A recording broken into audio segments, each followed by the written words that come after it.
Sveiki, jūs klausotės podcasto Nuo amato prie verslo, kuriame tikima, kad verslas turi būti pajamų, pasiekimų ir pasitenkinimo šaltinis, o ne tik kelti stresą ir deginti laiką. Su jumis aš, šios laidos autorius ir vedėjas, verslo konsultantas, treneris ir efektyvumo fanatas Nerijus Jasinavičius. Jūs klausotės 48-ojo tinklalaidės epizodo. Jau prasidėjo paskutinis šių metų mėnuo. Tuoj prasidės šventinių reikalų karuselė ir nepastebėsite, kaip kalendoriai ims rodyti 2024 metus. Neabejoju, kad daugelis šios tinklalaidės klausytojų jau vertina šių metų pasiekimus ir galvoja kitų metų tikslus. Galbūt kai kurie klausytojai jau ir nusistatė savo tikslus kitiems metams. Įsivertinti praėjusius metus ir nusistatyti tikslus ateinantiem metam tikrai labai puikus įprotis. Tačiau neabejoju, kad bent dalis klausytojų šių metų tikslus, šie metam nustatytus tikslus perkels į kitus 2024 metus, nes šiemet dėl įvairiausių priežasčių tų tikslų pasiekti nepavyko. Taip sakant, nepaėjo. Tačiau labai tikėtina, kad tie tikslai galbūt buvo net iškelti ir 20, 21 ir 22 metam ir jie ir toliau lieka nepasiekti ir vis perkeliami į kitus metus, vis tikintis, kad jau dabar tai paeis ir tie tikslai bus pasiekti. Tačiau, kaip sakė, aš manau, vienas didžiausių 20 amžiaus protų, Albertas Einšteinas, pati didžiausia kvailystė yra kartoti savo veiksmus ir kiekvieną kartą tikėtis kitokio rezultato. Taigi, ką reiktų padaryti kitaip, ką pakeisti savo elgsenoje, kad pasiekti tuos rezultatus. Nepaisant daugelio žmonių nuomonės, kad jie nepasiekė tikslus, todėl kad neteisingai tuos tikslus susiformavo, neteisingai juos įsivardino ar neteisingai išsikėlė, tačiau ne pats tikslų nustatymo būdas yra svarbiausias. Iš tikrųjų yra labai daug gerų būdų, kaip suformuluoti, kaip išsikelti, įsivardinti tuos ilgalaikius ir šiek tiek trumpesnius, tai yra metinius tikslus. Tačiau reikia net keisti tikslų išsikėlimo būdą, o reikia keisti savo elgseną siekiant tų tikslų. Ir šiandien aš apie tai pakalbėsiu. Taigi, kodėl nepasiekiam tų tikslų? Aišku, pirmas svarbus dalykas arba ta priežastis, dėl ko nepasiekiami tikslai, tai kai patys tikslai nėra labai aiškiai įvardinti, jie nėra išmatuojami. Tačiau jeigu jūs pasimsit bet kokį, net Google rekomenduojamą tikslų išsikėlimo ir suformulavimo metodą, ar pas tą patį ChatGPT paklausite, kaip išsikelti savo tikslus, jūs gausite pakankamai gerą būdą įsivardinti tuos tikslus. Kitas svarbus dalykas, dėl ko dažnai nepasiekiami tikslai, nes tų tikslų yra per daug. Mes išsiblaškome ir apie tą blaškymąsi, multitaskingą aš jau ne kartą esu šnekėjęs įvairiuose savo ir podcasto laidose ir webinaruose. Taip kad labai svarbu turėti aiškius, nedaug ir koncentruotus tikslus kitiem metam. Tačiau didžiausia bėda yra ne tame, kad mes neaiškiai susiformuluojam tikslus. Didžiausia bėda yra tai, kad mes tų tikslų nepaverčiam veiksmais. Mes nedarome reikalingų veiksmų tų tikslų pasiekimui. Kodėl mes tų veiksmų nedarom? Kartais veiksmų nedarome todėl, kad patys tikslai mums nėra aktualūs. Nesvarbu, kad mes tuos tikslus savo išsikėlėme, tačiau juos išsikėlėme ne todėl, kad jie mums labai svarbus, o todėl, kad aplinkybės primetė mums tuos tikslus. Draugai kažką daro ir mes galvom ir mums to reikia, arba kas nors sako, reikia būtinai ten kažką pasiekti, nubėgti maratoną ar panašiai, tačiau tai nėra mūsų tikslai. Ne veltui sakoma, kad jeigu tu nežinai kodėl, tai beveik niekada neatrasi kaip. Arba kai žinai kodėl, visada atrasi kaip. Taip kad jeigu mes turime net neaktualius tikslus, aišku, tada nebus labai ir pakankamos motyvacijos tų tikslų siekimui. Net tada, kai tikslai mums yra aktualūs ir mes jų norime, tačiau tikslų siekimas reikalauja pastangų, nuoseklių pastangų ir kartais mums tos motyvacijos pritrūksta net svarbiem tikslam pasiekti. Tai ką jūs stebėtis, kad mes nenorime siekti nesvarbių tikslų. Na, neretai tenka išgirsti tą pasiteisinimą, kad valios pritrūko. Tačiau valia labai dažnai yra pervertinta ir vėlgi aš apie tai esu šnekėjęs kai kuriuose savo webinaruose. Taigi, ko mums reiktų, kad mes galėtumėm pasiekti tos tikslus? Ir jeigu mes norime geresnio gyvenimo, mums reikia 3 dalykų, kad pasiekti geresnį gyvenimą. Pirmiausiai, mes turime turėti viziją. Kaip aš ir sakiau, tikslai turi būti mums labai aktualūs. Mes turime labai aiškiai suprasti, dėl ko mes tą darom. Vizija yra reikalinga tam, kad įkvėpti save. Taip pat mums reikia drąsos. Drąsos veikti, keistis ir nepasiduoti. Ir išminties. Išmintis mums reikalinga tam, kad žinot, ką reikia pakeisti ir ko nereikia keisti. Kuris iš šitų dalykų yra pats sunkiausias? Beje, kai mes kalbam apie sunkumą, sunkumas tai nereiškia sudėtinga. Sunkumas tai gali būti labai paprasta, bet nebūtinai bus lengva. Ir iš tikrųjų žmonės dažnai sako, kad man trūksta drąsos arba man trūksta išminties. Bet vis dėlto drąsa, jeigu jūs turit gerą viziją, jeigu turit įkvepiančią viziją, ta vizija duos jums pakankamai drąsos. Tačiau išminties ir reikalingų įgūdžių savo tikslų siekimui tikrai gali pritrūkti. Taigi, pirmiausiai, patys savo atsakykite šitos klausimus. Ar jūs turite savo išsikėlę tikslus? Ar jūs turėjote šie metam išsikeltus tikslus? Ar tie tikslai buvo užrašyti? Ir jeigu jūs kelsite savo tikslus 2024 metam, juos reikia užrašyti. Jie turi būti labai konkretus ir išmatuojami, taip pat turi būti pririšti prie laiko. Taip? Ką reiškia pririšti prie laiko? Tai mes juos turime pasiekti per kitus metus. Tačiau labai svarbu dar, kad tuos tikslus jūs aptartumėt ir suderintumėt su artimiausia aplinka.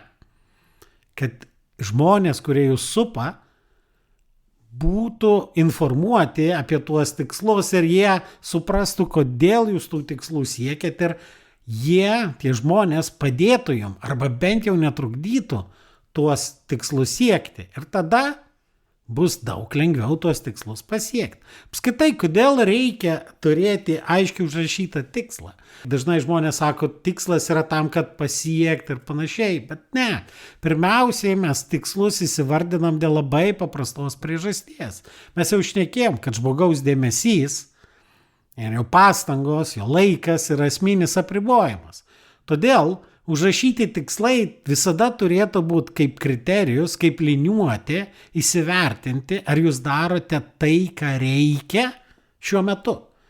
Ir jeigu jūs darote ne tai, kas artina jūs prie jūsų tikslų, tai labai paprastas klausimas, kodėl jūs tą darot? Jūs tiesiog švaistote savo laiką, pastangas ir dėmesį. Nustokit daryti tai, ko nereikia. Tai, kas nepadeda jums siekti jūsų tikslų. Taigi, kai jūs užsirašėte tikslus, toliau labai svarbu aiškiai žinoti, ką jūs turite padaryti, kad tą tikslą pasiekti. Ir šitoj vietoj labai svarbu suprasti, kad mes kiekvieną dieną savo kasdienybėje nemąstome tikslais. Ir čia yra didžiausias iššūkis, kodėl daugelis žmonių nepasiekia savo tikslų. Ne todėl, kad jie blogai suformulavo tą tikslą. Netgi ne todėl, kad tas tikslas jiem yra nesvarbus. Net kai yra svarbus tikslas, jie užsirašę tikslą, nepaverčia to tikslo veiksmais. Savo kurse apie dėmesio ir laiko valdymą aš kalbu apie tai, kad planuojant savo ambicingus tikslus mes išsikeliam kažkada tikslą po 20 metų, ką norime pasiekti, tada išsikeliam artimesnį tikslą, 5 metų, 1 metų tikslą. Taip dažnai ir didelės kompanijos planuoja savo strategijas, bet kai mes įsivardinam 1 metų tikslą, toliau jau mes turime pereiti prie 3 mėnesių ir savaitinių tikslų ir dienos veiksmų. Nes kiekvieną rytą mes atsikėlę, negalvojam, koks šios dienos tikslas. Ir va čia yra svarbiausias dalykas, kad žmonės, formuodami savo tikslus, nepagalvoja apie tai, o kokie veiksmai turėtų būti daromi, kad aš tą tikslą pasiekčiau. Ir tai tampa labai svarbia kliūtim. Mes turim tikslą. Tarkim, jūsų tikslas susitaupyti kitais metais, 100 000 eurų, 500 000 eurų. Viskas labai gražu, išmatuojamas tikslas, konkretus, pririštas prie laiko, tačiau o kokius veiksmus jūs turite daryti, kad tą tikslą pasiekti? Vėlgi, pamenat, kalbėdamas ankstesnėse epizoduose apie įmonės tikslus, nustatymą, biudžetavimą ir tą planą kitų metų, mes ne tik tai sakėm, kokį pelną įmonė nori uždirbti, bet ir kokius veiksmus įmonė, jos vadovai ir darbuotojai darys, kad tuos tikslus pasiekti. Lygiai taip pat reikia nusimatyti, kokius veiksmus jūs darysite. O dar geriau savo užsiduoti klausimą, o kokius naujus įpročius aš turiu išsiugdyti tam, kad pasiekti tą savo tikslą. Nes jeigu jūs norite pasiekti tikslą, kurio jūs išsikėlėte tikslą, reiškia, jūs to neturite, ir cituojant Coco Chanel, reikia prisiminti, kad jeigu nori turėti tai, ko niekada neturėjai, turi pradėti daryti tai, ko niekada nedarėjai.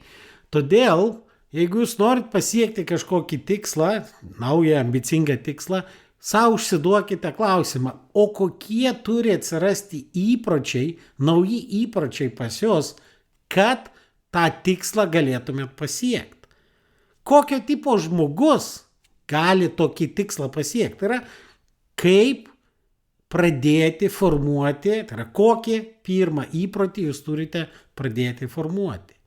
Ir tik tada, kai jūs ne tik nusimatysite tikslus, bet jūs nusimatysite ir veiksmus ir svarbiausiai nusimatysite savo kasdieniniam kalendoriuje laiką tų veiksmų darimui, tų įpročių formavimui. Tik tada jūs galėsite pasiekti tuos išsikeltus tikslus. O jeigu jūs darysite taip, kaip įprastai, kaip daro daugelis, užsirašo tikslus, juos gerai, jeigu užsirašo, kai kurie net neužsirašo, bet jeigu jūs užsirašo tikslus ir savo tikslus pasidedat ir metų eigoje tikitės, kad kažkaip kažkas įvyks ir tie tikslai bus pasiekti, tai kodėl jūs stebitės, kad kiekvienais metais tos tikslus reikia nusikelt dar metam į priekį.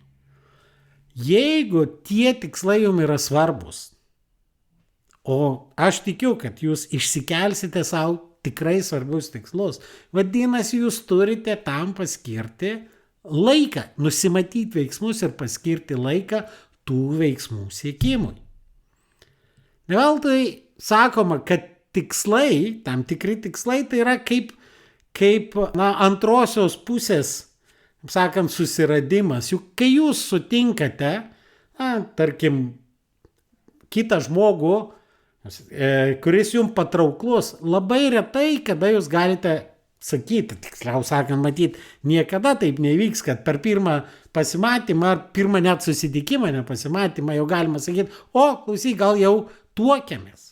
Ne, pirmiausiai viskas prasideda nuo nedaug. Tai susitinkam, tai kava, tai pasimatymas, tai dar kažkas. Ir tik tada, kai po tam tikrų pastangų, tam tikro laiko pasiekiamas tam tikras tikslas.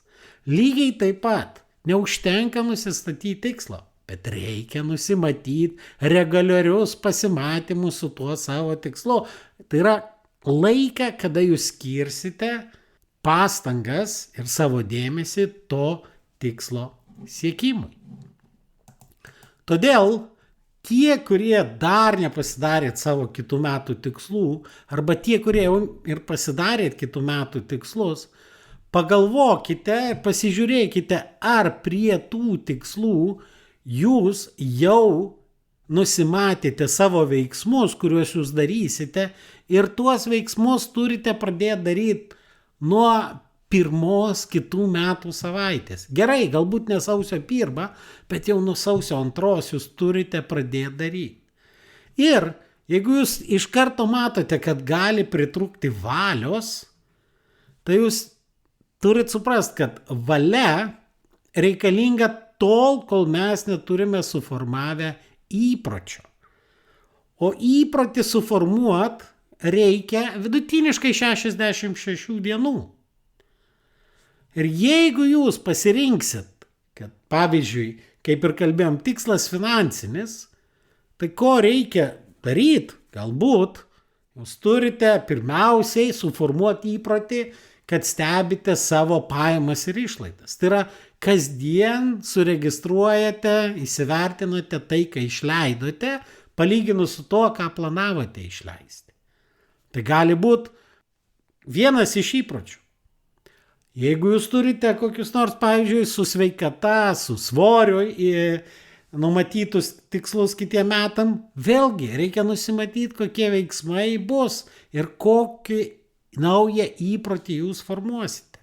Mano puslapyje anverklubas.lt jūs galite rasti įrašą apie tai, kaip per 66 dienas suformuoti naują įprotį.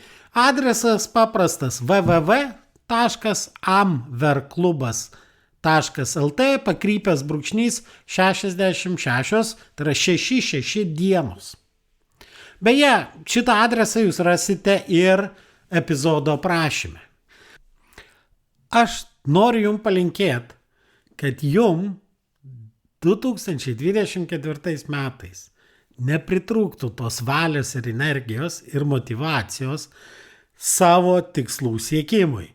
O aš pasižadu ir toliau jūs motyvuot savo tinklalaidėm, tiek webinarais ir teikti patarimus, kaip geriau pasiekti tiek savo asmeninius, tiek savo įmonių tikslus. Tai šiandien tiek ir iki kito epizodo. Dėkoju, kad klausėtės. Ir nepamirškite užsiprenumeruoti šį podcastą, kad visuomet gautumėte informaciją apie naujausias laidas. Taip pat būsiu labai dėkingas, jei įvertinsite šį podcastą, palikdami atsiliepimą savo įprastoje podcastų platformoje. O jei pažįstate kažką, kam jūsų nuomonė šis podcastas būtų naudingas, būtinai pasidalinkite. Iki!